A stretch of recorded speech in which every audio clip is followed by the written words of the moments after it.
حضرت شیخ شبلی کا نام سنا ہوگا، بہت بڑے بزرگ گزرے ہیں. تو ان سے کسی نے کہا کہ میں کثیر العیال ہوں، بچے زیادہ ہیں، تو جی خرچ ہی نہیں پورا ہو رہا، آ کے شکوے شروع کر دیے، شکایتیں شروع کر دی.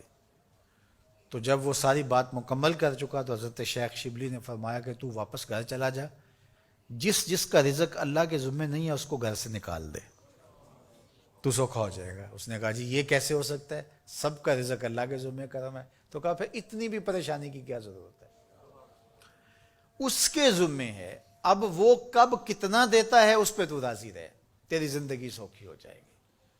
تو اللہ پر توکل، اللہ پر بھروسہ، یہ خوبصورت زندگی کی ضمانت ہے، اور یہ توحید کا فیضان ہے. جب اللہ پر یقین کامل ہو جائے تو پھر اس پر توکل پیدا ہو جاتا ہے، اور توکل زندگی کا جمال ہے، توکل زندگی کی خوبصورتی ہے.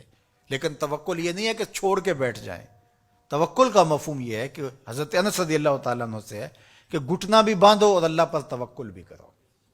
اونٹ کا گھٹنا باندھو، سائیکل موٹر سائیکل کھڑی کی ہے اس کا تالا لگاؤ اور پھر اس کو اللہ کے سپرد کر کے آ جاؤ. لیکن اگر آپ گاڑی کھلی چھوڑ کے آ جاتے ہیں، اونٹ کو گھوڑے کو کھلا چھوڑ کے آ جاتے ہیں اور کہتے ہیں میں اللہ پہ بھروسہ کیا، یہ توکل کے منافی. جو اسباب ہیں ان کو پورا کرو، اسباب کو پورا کرنے کے بعد آگے سپرد اللہ کے کر دو، تمہارے لیے کافی ہوگا. اور حضور کا ایک فرمان سنیے، آقا کریم نے ارشاد فرمایا کہ جو شخص گھر سے نکلتے ہوئے یہ دعا پڑھے، بسم اللہ توکلت علی اللہ ولا حول ولا قوت الا باللہ، مختصر دعا ہے. تو حضور نے ارشاد فرمایا اللہ کی طرف سے اس کو یہ جواب دیا جاتا ہے کہ تجھے ہدایت عطا کر دی گئی اور تیری کفالت کر لی گئی، تیرا اللہ کفیل ہو گیا، اور تجھے ہر شر سے بچا لیا گیا، اور شیطان کو تیرے راستوں سے ہٹا دیا گیا. کام کیا کرنا ہے؟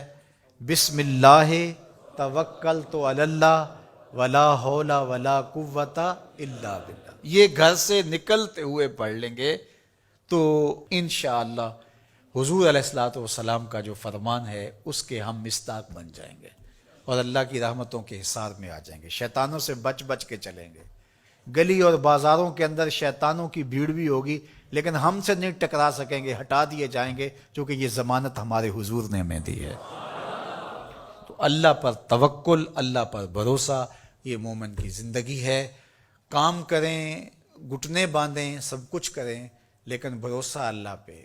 محنت ہم نے کی ہے لیکن محنت کا نتیجہ نہ سمجھے، اللہ کا کرم کا نتیجہ سمجھے.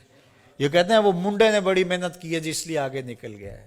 کتنے منڈے ہیں جنہوں نے بڑی محنت کی اور پیچھے رہ گئے ہیں؟ جی یہ بندہ جو ہے وہ یہ بڑا زبردست تھا اس لیے آگے چلا گیا. اور زبردستی کے فوائد تو ضرور ہوتے ہیں، لیکن آپ اپنے کاموں کو منسوب اپنی طرف نہ کرو، اللہ کی طرف کرو. وَإِذَا مَرِضْتُ فَهُوَ يَشْفِينِ، جب میں بیمار ہوتا ہوں وہ مجھے شفا دیتا. بیماری کی نسبت اپنی طرف، شفا کی نسبت اللہ تعالیٰ کی طرف.